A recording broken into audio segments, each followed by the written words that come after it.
Estamos de vuelta y antes de entrar al artista del mes les consultaba, ¿no?, sobre la expedición Atlantis. Yo me acuerdo que allá por 1984, en mayo de 1984, con mis 13 años, era notable, ¿no?, lo que se podía decir, lo que se veía periodísticamente de esto que fue la expedición Atlantis. Hace 37 años que pasaba esto y el objetivo era probar que 3.500 años antes que Cristóbal Colón, según se dice, descubre América, bueno, la descubre América para Colón, se puede sostener que antiguamente navegantes africanos pudieron haber llegado por accidente a las costas de América. Toda esta travesía, toda esta aventura se llamó Expedición Atlantis, fue muy bien plasmada en una película editada 4 años después, en 1988. Tiene que ver con así, ¿no?, una búsqueda con la iniciativa justamente de una persona nacida en Dolores, abogado, que fue quien llevó adelante esta expedición que unió las Islas Canarias, ¿sí?, justamente desde Tenerife, con La Guiara en Venezuela.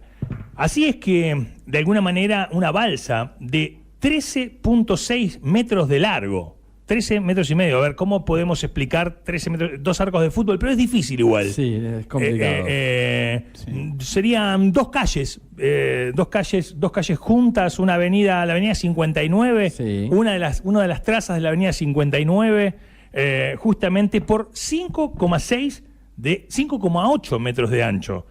O sea, 14 por 6. Tranquilo. 14 por 6, algo así como, suponete, el quincho de atrás de los vascos. Es como un tamaño que no es tan grande. Imagínate una balsa a tirarse a cruzar el Atlántico 52 días. Justamente muchas cosas pasaron y realmente Alfredo Barragán inspiró a otros, a una tripulación de 4 más, a llevar adelante esta travesía. Ahí, en esa tripulación, había un necochense. Los lunes nos damos lugar a hablar con necochenses, de los nuestros, de los de adopción, que nos pueden inspirar, que nos pueden realmente contar historias de algo notable que han vivido, que han hecho, que se han permitido soñar. Y lo hacemos generalmente el día lunes. Hoy, siendo feriado, es distinto, pero justamente para salir de la tónica de las noticias, del rum diario, de estar corriendo con la preocupación, con todo lo que nos invade, sino decir, una buena historia te puede inspirar a vivir bien tu semana, te puede proponer pensar las formas, de formas distintas tu vida, cambiar los puntos de enfoque respecto a determinadas problemáticas laborales, personales, de las que vayas a tener. Y es por eso que convocamos al aire, y muy gentilmente nos dice que sí, don Jorge Iriberri. Parte de la Expedición Atlantis. Te damos la bienvenida, Jorge. Leandro, Raúl y Adrián te saludamos. ¿Cómo estás? Buen día. Hola, buen día, muchachos. El gusto de saludarlos y de hablar con mi querida Necochea. Bueno, querido Jorge, la verdad que es una alegría enorme que nos atiendas y nosotros, bueno, ponernos en modo Atlantis, en modo algo que pasó hace 37 años y justamente tenías 37 años cuando pasó. Sí, hace 37 años partimos, pero la cosa empezó 4 años antes porque llevó 4 años la preparación de esto. Esto se hizo para arrancar a conversar de este tema. Tenemos que hacer un ejercicio muy difícil, es decir, tenemos que ubicarnos en aquella época, en el año 80. No había teléfonos celulares, no había internet, no había computadoras, no había, en fin, la comunicación, no había email. A ver, o sea que cualquier dato que vos querías tenía que ir a buscarlo a un libro en la biblioteca. Claro, yo tenía 10 años. Yo tenía 10 años. Mi abuelo vivía en Mar del Plata. Yo el 7 de octubre, el día de mi cumpleaños, recibí un telegrama que se cobraba por palabra, me decía, Leandrito, feliz cumpleaños. Y claro, era eso. Y sí, así nos movíamos en aquella época. Eran los teléfonos negros. Los de baquelita. En fin. Y sí, en mi casa, el teléfono de mi casa, allá en Necochea, yo vivía en la calle 59, 3483, 59 y 74, y el teléfono de mi casa era 662. eran 3 números. Claro, Y 662. el de centro bajo era 993. Claro, bueno, el primero de la radio, 28756, tampoco eran tantos, y a ver este sonido. Era tremendo, escuchabas 4 casas al lado de la tuya que estaba sonando el teléfono. Sí. No, pero además cosas cómicas que no tienen nada que ver con esto, pero cuando yo era joven y estaba estudiando, haciendo el secundario en Necochea, tenía una noviecita con las que nos pasábamos largas horas hablando por teléfono, porque el teléfono no era medido. Vos pagabas el teléfono, era un abono mensual, pero vos podías hablar 10 horas, 20 horas, las que quisieras. Claro. Y de vez en cuando yo estaba hablando con mi novia y por ahí se escuchaba un clic en la línea y la operadora decía: el señor Iriberri necesita la línea, por favor corten. Tu viejo.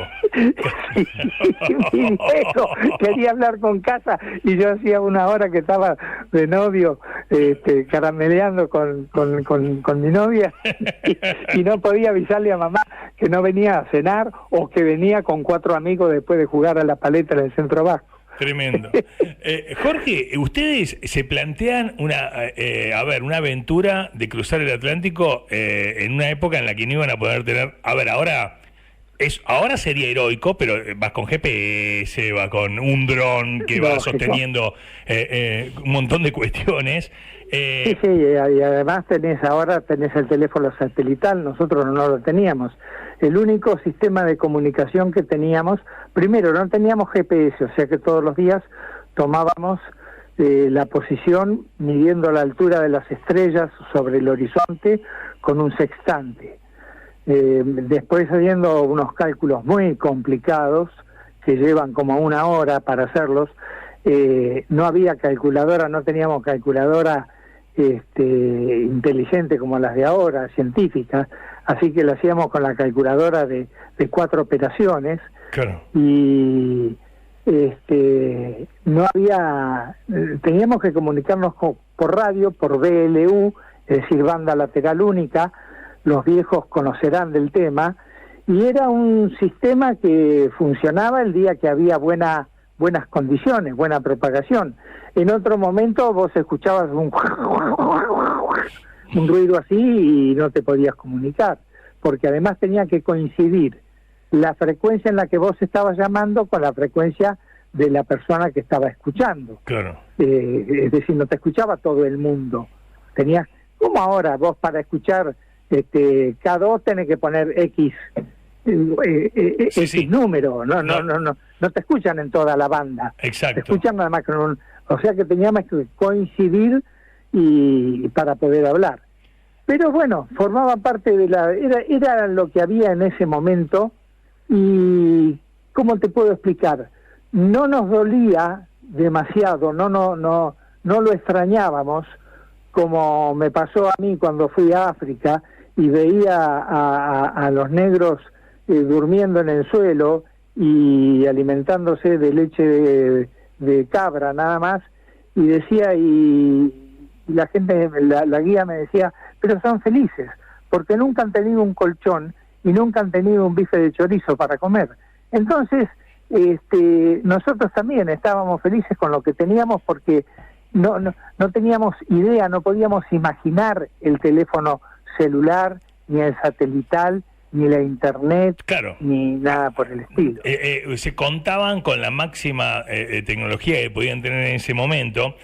Por supuesto. Y realmente se plantearon recrear las condiciones que se podrían haber hecho 3.000 años antes. Podría haber hecho el viaje hace 3.500 años. Exacto. Es decir, o sea, la balsa no tenía timón, era solo con vela, por lo que o sea, no había manera de retomar hacia atrás si uno. No, imposible. Claro, si uno. La balsa no tiene timón, tiene una sola vela adelante que la hicimos con los retazos de unas viejas velas de la fragata Libertad que nos regalaron. Claro. Y está toda atada con cuerdas vegetales, no tiene ningún elemento metálico la balsa, no tiene ni un clavo, ni un tornillo, ni un cable de acero, nada. Todos nudos que se podrían haber hecho hace 3.000 años. Exactamente. El nudo más simple, el nudo llano, que te haces para atar los zapatos, nada más que en lugar de, después de hacer el nudo, en lugar de hacer el moño, haces otro nudo encima. Bueno, ese nudo bien ajustado no se afloja nunca más. ¿Ese armado lo hicieron ustedes? O sea, porque a mí me pasa, absolutamente. yo corro, sí. y cuando me quiero hacer el doble nudo, te juro, siempre me queda un dedo agarrado, o sea, no me acuerdo, claro, ¿viste? No es, Y ni hablar de ir a pescar y hacer el nudo tambor, ¿no? Claro, un nudo tambor, o sea, ahora quizás me decís, hicimos 714 nudos, entonces, ¿viste? Es tremendo. Bueno, esos nudos fueron los básicos para atar la estructura de abajo de la balsa. Después arriba tiene 1000 nudos, porque toda la caseta son cañas atadas con nudos. El mástil son dos palos finos de mangle, una madera muy dura y pesada, atados con traviesas de caña guadúa, atada también. Está todo atado con cuerdas vegetales que a la larga se iban a podrir. Claro. Y nos decían en Ecuador, cuando pedimos las cuerdas esas, nos decían, pero se les van a pudrir eso. Y bueno, vinimos acá, hablamos con los pescadores que antiguamente usaban cuerdas vegetales para hacer sus redes, Claro. que ahora tienen el nylon, y nos dijeron, esos hay que hervirlo con tanino.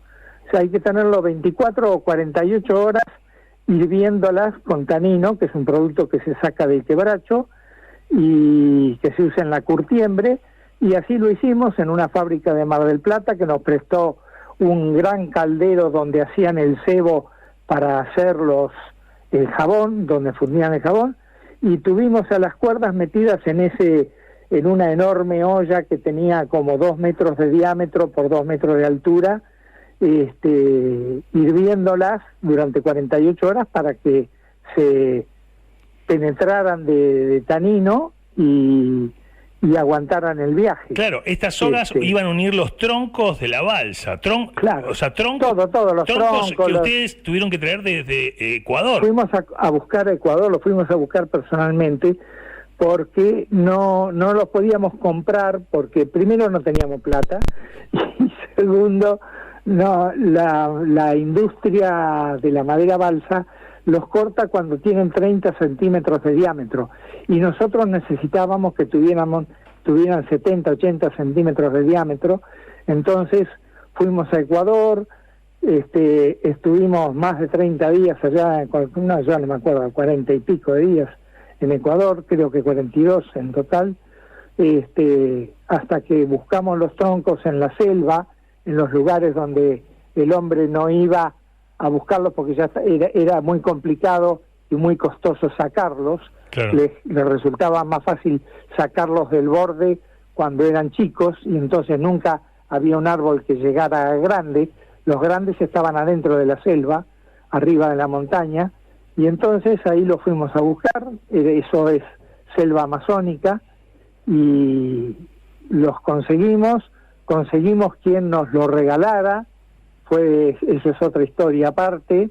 Hubo una persona que pagó por esos troncos porque lo convencimos de nuestra historia, y nos ayudó y nos pagó los troncos, y trajimos 20 troncos en un barco de líneas marítimas del Estado, y los trajimos desde Ecuador hasta Buenos Aires, de Buenos Aires a Necochea, de Buenos Aires a Mar del Plata en camión, y acá la armamos nosotros con nuestras propias manos.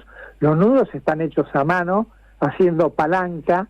Si ven la película que está en YouTube y que se llama Expedición Atlantis, nos van a ver trabajando con muchos años menos porque los que tenemos ahora, por supuesto, y atando los nudos uno por uno. Jorge, te consulto este detalle. Casi siempre cuando ocurre un hecho así, que después termina siendo una expedición Atlantis, no es muy común, pero casi siempre nace en una cena, en un encuentro, en una charla entre amigos. ¿Cómo es que cuál es tu relación con Alfredo Barragán, que se dice fue el que primero y bueno, se ingenió? Con Alfredo Barragán nos conocimos en la Facultad de Derecho, bien, jugando al vóley en la época en los que los petizos podíamos jugar al vóley.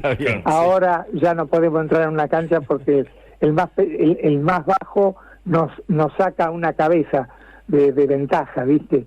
Entonces, en aquella época jugábamos al vóley, en Mar del Plata no se jugaba al vóley, se jugaba al rugby, y el equipo de vóley de la Facultad de Derecho estaba constituido por todos extranjeros de Mar del Plata. Éramos de Dolores, de Azul, de Tandil y de Necochea. De Necochea éramos 3, estaba el Chino Hijano, estaba el Chango Zacarías y yo. Y bueno, y de Dolores estaba Alfredo y otros más, y nos conocimos ahí en el año 72. En el 73 hicimos con Alfredo Barragán el río Colorado, navegamos 1.400 kilómetros a remo desde el nacimiento en la frontera con Chile hasta la desembocadura, sí, en la patita de la provincia de Buenos Aires. Estuvimos ahí 37 días remando y cubrimos 1.400 kilómetros a remo. Y bueno, y ahí surgió una amistad que se mantiene hasta el día de hoy, amistad que somos más que amigos, somos hermanos.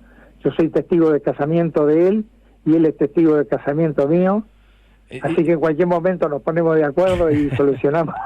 Jorge, ¿y te acordás el momento exacto en el que uno mencionó o se animó a mencionar esta travesía o cómo fue? Sí, fue Alfredo, en el año 80, yo estaba en ese momento, yo era campeón argentino de actividades submarinas, yo estaba viviendo en Trelew y viajaba todos los fines de semana a Madrid y tenía muy buen entrenamiento en buceo. Uh-huh.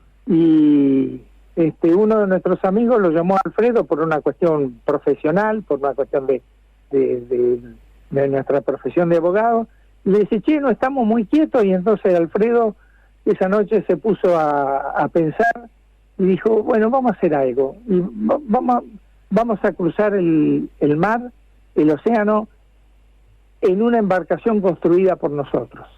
Y le dijo a este amigo, juntarlo a los muchachos el sábado que viene. Él sabía que yo estaba en Trelew, necesitaba tiempo para venir. Juntarlo a los muchachos y vamos a conversar. ¿Pero qué eran? Así eran como los simuladores, la serie. Claro. Se juntaban, che, queremos subir el Himalaya. Bueno, dale, llamalo a Santos y armaban el plan. Y claro, pero en aquella época no veíamos los simuladores porque no teníamos televisión. Eran ustedes. Claro. Entonces, bueno, ahí nos juntamos y Alfredo dijo, quiero hacer una embarcación que cruce el mar, quiero cruzar de África a América, que hay una corriente favorable y viento favorable, y podría ser una embarcación de juncos al tipo del Ra, de Thor Heyerdahl. Y yo le dije, mirá, la embarcación de junco no me gusta, porque las 2 veces a Heyerdahl le fue mal, se le empaparon los juncos, se hundió. Yo prefiero una balsa al tipo de la Kon-Tiki. Claro. Kon-Tiki, libro que habíamos leído todos en el grupo del año 47, que en el Pacífico hizo una cosa parecida, nada más que no cruzó todo el Pacífico, llegó hasta la mitad. Pero era lo mismo, era una balsa de troncos atado con cuerdas. Claro. Y bueno, dijo Alfredo, y sí, podríamos hacerlo. Entonces yo le dije, bueno, si hacemos una balsa, yo voy. Bien. Ahí a los 15 minutos de conversar. Ya a los 15 minutos de conversar éramos 2 los que estábamos dispuestos a hacerlo. Habían leído con no teníamos ni dibujo, Jorge, ni idea de cuánto iba a medir la balsa, ni dónde íbamos a conseguir los troncos, nada. Habían leído con Tiki, Jorge, pero no Relato de un náufrago, ¿no? Que ya estaba publicado. ¿Cómo? Que digo, habían leído con Tiki, pero no Relato de un náufrago, que ya estaba publicado, ¿no? No, habíamos leído con Tiki. Y nos gustan las historias verdaderas, contadas por sus propios protagonistas, ¿viste? Necesito detenerte, ¿viste? En un segundo, vos empieza todo esto 4 años antes, tenés 33 años, familia Iriberri, necochense.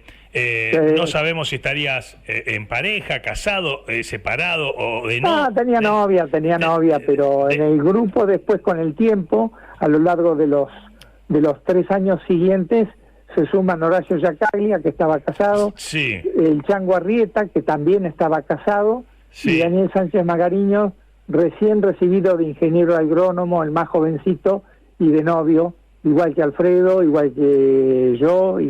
Pero permíteme algo. Entonces, una tarde suena... ¿Cómo era el número de tu casa? ¿El de teléfono? 662. Marcás el 662...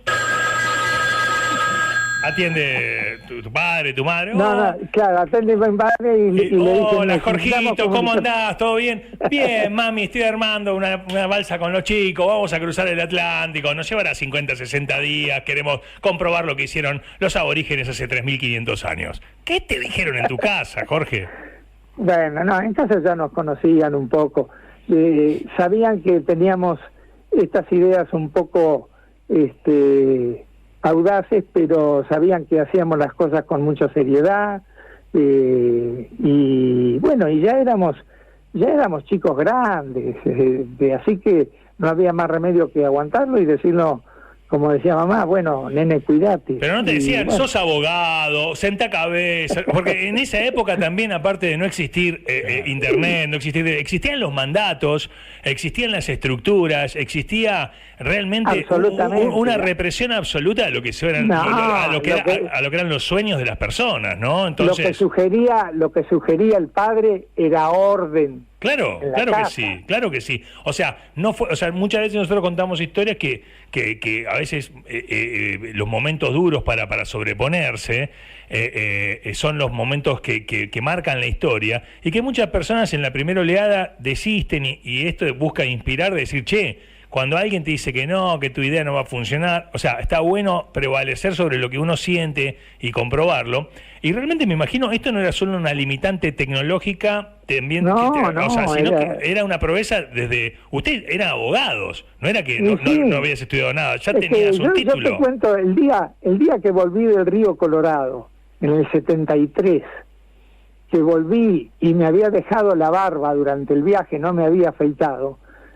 Cuando llegué a casa, mi viejo estuvo 2 meses sin darme bola, porque yo estaba con barba, y estar con barba en esa época significaba, viste, para la mayoría de la sociedad, eras un renegado, claro.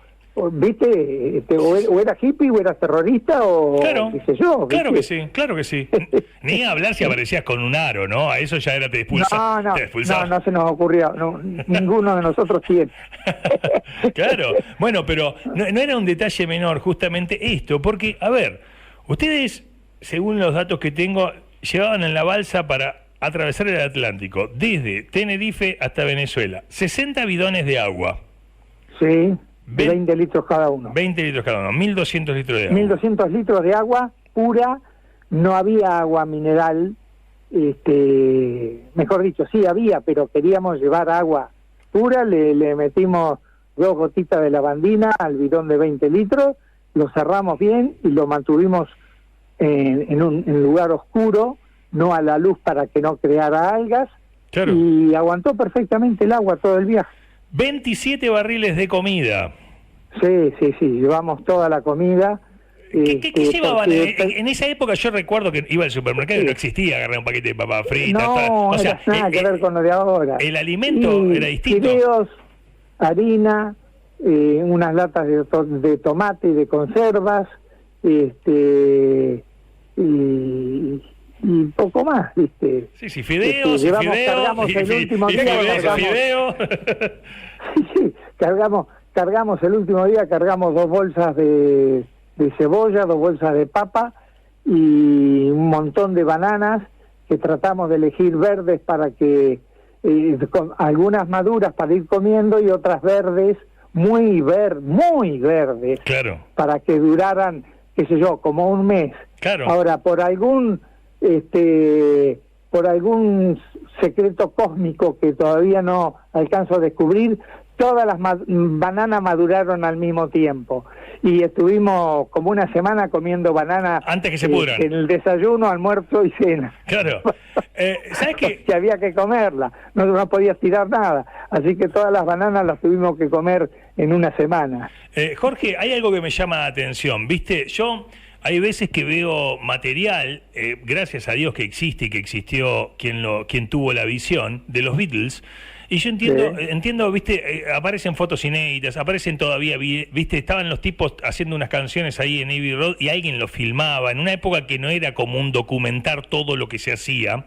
Y, digo, qué grande, porque fue para mí, fueron multimedia antes de que exista el concepto de multimedia, porque estaba el audio, estaba el video. Tal cual. Y ustedes, dentro de el poquísimo equipo que tenían permitido llevar en una balsa donde había 5 personas, 14 metros por 6 metros, hasta 13.5 por 5.8 metros, permitieron llevar un equipo cinematográfico y que esté una persona afectada a filmarlo todo, que de hecho se convirtió en película. Que hoy uno de los integrantes, el Chango Arrieta, Alfredo lo había conocido unos años antes en el sur, en Madrid, estaba filmando ballenas. Alfredo había ido a bucear y se encontró con un equipo que filmaba ballenas y uno de los integrantes era el Chango. Y lo vio al Chango arriba de un bote neumático, un gomón como lo llamábamos antes, filmando ballenas con un cinturón de baterías. Eran las viejas cámaras, las cámaras viejas, pesadísimas.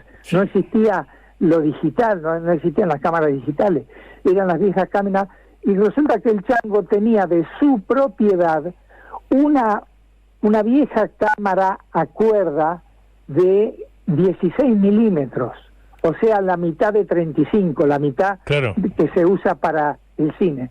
Pero tiene bastante buena calidad el 16 milímetros. Claro, era un equipazo para esa época, tenerlo de propiedad. Lo incorporamos al Chango, hicimos grandes esfuerzos para comprar película 16 milímetros muda, porque la sonora era mucho más cara y además filmando en la naturaleza el viento te arruina todo y los ruidos extraños te arruinan todo. Entonces filmamos con película muda, negativo color, o sea que era como una diapositiva gigantesca, que decir, los rollos duraban 3 minutos.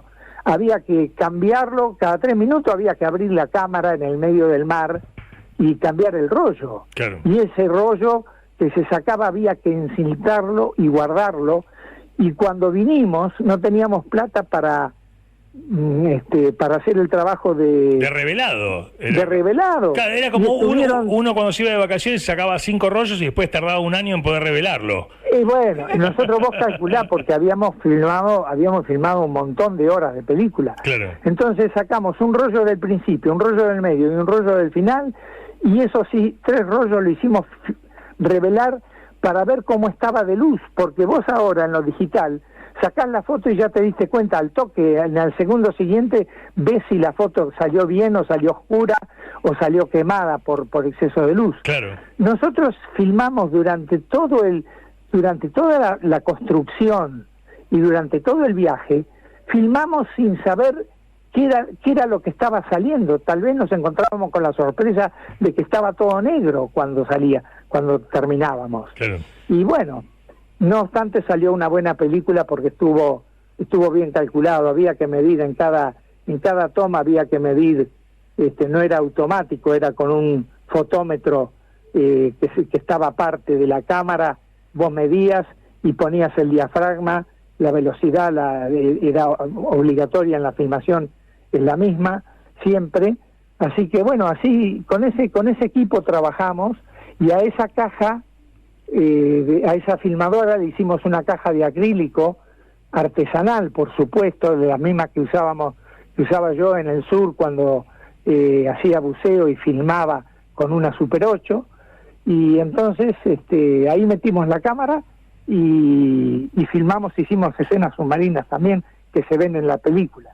Jorge, te consulto lo siguiente. Escuchaba en alguna entrevista a Alfredo Barragán que decía que cuando se encargó de elegir a las personas que él quería que lo acompañen, tienen que ser personas que no se pregunten en ningún momento del viaje o que se arrepientan o que digan ¿qué estoy haciendo yo acá? No, ni hablar. ¿Ocurrió en algún momento del viaje alguna situación extrema? Digo, estaban en el medio del mar, en una balsa, me puedo imaginar cualquier cosa. Nos estuvimos concientizando durante 4 años de qué era lo que íbamos a hacer. Sabíamos desde el primer momento, sin que hubiera ninguna sorpresa de último momento que te digan, bueno, pero no vas a tener el barco de apoyo. No, sabíamos desde el primer día que no iba a haber barco de apoyo, sabíamos que estábamos solos, es decir, Alfredo y yo nos operamos del apéndice, aunque nunca habíamos tenido ningún problema, nos operamos por las dudas, un año antes de partir, el 9 de julio, para no sufrir apendicitis en esos 50 días. Claro, a ver si me da apendicitis y me la saco. Claro, que era lo que hacía la gente que iba a la Antártida. ¿Puedo decir algo? ¿Lo tomás a bien? Sí. Qué locura, Jorge. Claro. Qué locura linda, Cuando hablo de extremo, imagínense, no sé, la visita de algún bicharraco en el medio del mar, un tiburón, una tormenta inesperada. Sí. No, las tormentas estaban esperadas. Sabíamos que si estábamos 50 días en el mar. Pará, que ahora tengo el AccuWeather, igual no la pega. No, hay olas de 4 metros y aparece TN acá en el punto de la cochera. Voy en el avión, miro cuando ahí por arriba de Brasil empieza a cruzar el Atlántico y digo, acá empieza el momento, la puta madre, que pasen estas 6 horas. Vos estuviste 2 meses en la balsa. Sí, bueno, pero estaba previsto. Mirá, la naturaleza es mucho más previsible que nuestra vida actual. Vos hoy no sabés qué va a pasar con el COVID, qué va a pasar con el dólar, qué va a pasar con nada. No sabés cuándo vas a poder ver a tus viejos, cuándo vas a poder viajar. En la naturaleza es mucho más previsible. Nosotros sabíamos que los vientos iban a ser de determinada intensidad, que las olas iban a ir en tal sentido, que la corriente corría en el mismo sentido y a la misma velocidad desde hace miles de años, y sabíamos que América iba a estar ahí, no se iba a mover, nadie la iba... ¿viste? Claro. Así que es maravilloso, ¿no? Es maravilloso escucharte, porque si uno... Esa frase, ¿no? América iba a estar ahí, no se iba a mover. Hay cosas que uno puede trazar para su vida. A mí me quedó algo claro respecto al riesgo, porque al no tener timón la balsa, y vos eras, o sea, el capitán... estaba al mando, eras el segundo capitán. Yo era el segundo. Justamente esto de que si alguien caía al agua, la frase, es preferible perder a un hombre y no a 2, regla de a bordo. O sea, si alguien caía al agua y no era capaz de agarrarse de la cuerda que venía atrás, era porque estaba muy mal, o estaba mal herido porque lo había mordido un tiburón, o se había golpeado mal y estaba desmayado. Era una soga de 70 metros. Sí, pero la balsa iba como colectivo, nosotros vinimos a una velocidad promedio de 6 kilómetros, es decir, de una persona caminando rápido. Claro. Y bueno, y no para, y no se detiene ni un segundo. Vos para cuando te caes al agua, salís a flote y te das cuenta que te caíste al agua, la balsa ya está a 10 metros, 15 metros de distancia. Y si vos te caíste y estás en pata, como quien dice, no estás con las aletas de nadar, las patas de rana puestas, para alcanzarla, la balsa tenés que hacer un pique que no la alcanzás. Claro. No la alcanzás. Claro. Bueno, este riesgo que ustedes tenían, este rumbo, realmente es para nosotros una historia increíble, porque quedó en la historia como la expedición Atlantis. A vos ¿qué, el antes y el después, ¿en qué te marcó y en qué te sirvió esta experiencia? Son 2 vidas distintas. Fueron 2 vidas distintas. El antes y el después de Atlantis. Atlantis fue un punto de inflexión, como se dice ahora. Fue un cambio muy importante, no tanto en ese momento, con el correr del tiempo, con el correr de los años, cuando en los colegios se habla de Atlantis y se enseña Atlantis, cuando vos y tu audiencia escuchan maravillados 37 años después, vuelven a escuchar la misma historia. Ahí es donde nos cambió Atlantis. Atlantis nos hizo ver el mundo desde otra perspectiva. Es como cuando vos te alejás un tiempo de tu casa y ves que los problemas que hay en tu casa tienen una solución, y estando adentro no la ves. Claro. Es como un pescadito que sale de la pecera y mira la pecera de afuera. Y se pone a analizar y dice, ¿por qué están todos amontonados en aquel rincón y no van a buscar comida allá en el otro rincón que hay comida? ¿Cómo no se dieron cuenta? Y entonces cuando te alejas de la sociedad, tanto en la montaña como en el mar, muchas veces analizás más críticamente y más auténticamente todo lo que pasa en tu vida y lo ves con más claridad y con más tranquilidad y pensás distintas las cosas, después volvés pensando distinto. Por suerte nos cambió, en aquel momento no lo hacíamos para tener fama, para estar en el bronce, para tener un monumento como el que tenemos ahora acá en Mar del Plata, en Cabo Corrientes. En aquel momento el afán nuestro era darnos el gusto de ser capaces de hacer algo con nuestras propias manos y cruzar el Atlántico. Segundo, demostrar que esas cabezas de hombres negros que están en México pudieron provenir de una balsa como la nuestra. No estamos diciendo que fue, claro. Decimos que pudo ser. Y tercero, filmarlo, hacer un libro para que la gente vea que con esfuerzo, con trabajo, con sacrificio, las cosas se pueden hacer.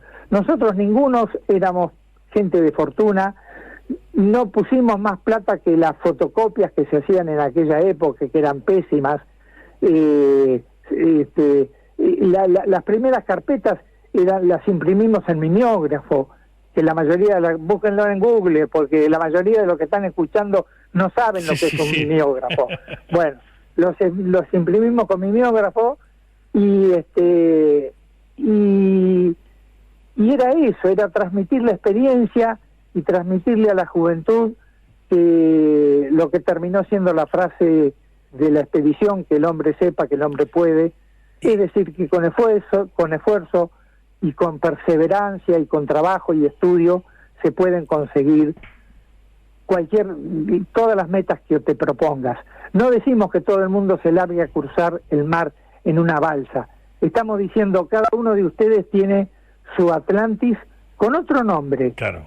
Llámese en el trabajo, en la familia, en el estudio, en una vocación artística, no sé. Sí, cada uno tiene es la vida misma. Un objetivo que nunca, que siempre lo postergó porque dijo no voy a poder, es muy difícil, muy complicado. Bueno, si perseverás y tenés voluntad, lo vas a conseguir. Y tal vez alguno, si no lo consiguió, va a avanzar mucho en su vida, en el crecimiento de su vida, y se va a acercar mucho a lo que quería. Jorge, es maravilloso tu generosidad, tu vitalidad al aire, tus ganas de contarnos. Para mí, en el cierre te lo iba a hacer respecto a esta frase que Barragán expresó cuando llegan al puerto de La Guaira, estaban los buques, me imagino ese momento, recibiéndolos con la sirena. Lo escucho y se me pone la piel de gallina, con perdón de lo de River. No, claro. que el hombre sepa que el hombre puede. ¿Sabés que hay una frase en la historia del rock nacional? El 20 de septiembre del 97 termina el último concierto de Soda Stereo y Cerati dice: muchas gracias, no habríamos sido sin nada sin ustedes, sin los técnicos, gente que trabaja con nosotros. Y dice: gracias totales. Y hay algunos que dicen que la frase le salió espontáneamente a Cerati y otros que dicen que tenía pensado que sea su última frase y quedó como una frase inmortalizada para el rock nacional. El que el hombre sepa que el hombre puede. ¿Lo tenían pensado como frase o surgió en el momento? Nunca se nos había ocurrido a ninguno. Le salió a Alfredo en ese momento, que estaba hablando con el Gordo Muñoz, un viejo comentarista, sí, claro, famoso comentarista de fútbol. José María Muñoz. Estábamos al aire en ese momento. Ya durante el viaje habíamos estado al aire. Un día estuvimos en estudios, estaba Cacho Fontana, en la cancha estaba José María Muñoz, y en Neuquén, en Bariloche, estaba el que en ese momento era senador de la Rúa, que estaba declarando de interés de interés nacional el viaje de la balsa. Mira. Y estábamos todos en rueda al aire por la radio. Y hablando ahí con Muñoz, en ese momento Muñoz le dice, capitán, una reflexión después de esto, y a Alfredo se le ocurrió decir que el hombre sepa, que el hombre puede, que lo repitió varias veces, en medio de un momento sumamente emocionante, porque todos los barcos del puerto de La Guaira, que es un puerto enorme, hacían sonar sus sirenas. Y vos habrás escuchado alguna vez la sirena de un barco, es un sonido nostálgico, es un sonido distinto a todo lo que puedas escuchar en la radio, en cualquier lado. Es potente, llega muy lejos y llega es un sonido lastimero, pero era el saludo de los capitanes, porque un tipo en un barco no toca la sirena del barco porque tiene ganas, sino porque se lo ordena el capitán. Todos los capitanes de los barcos que estaban en puerto ordenaron ese saludo a la balsa que había cruzado, nada más que con el viento y la corriente había cruzado el mar.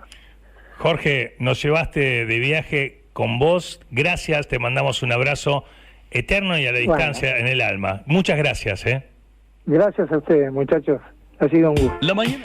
Una maravilla, en el aire de K2, Jorge Iriberri, que bueno, que cuánta vida, ¿no? Cuánta vida pensaba.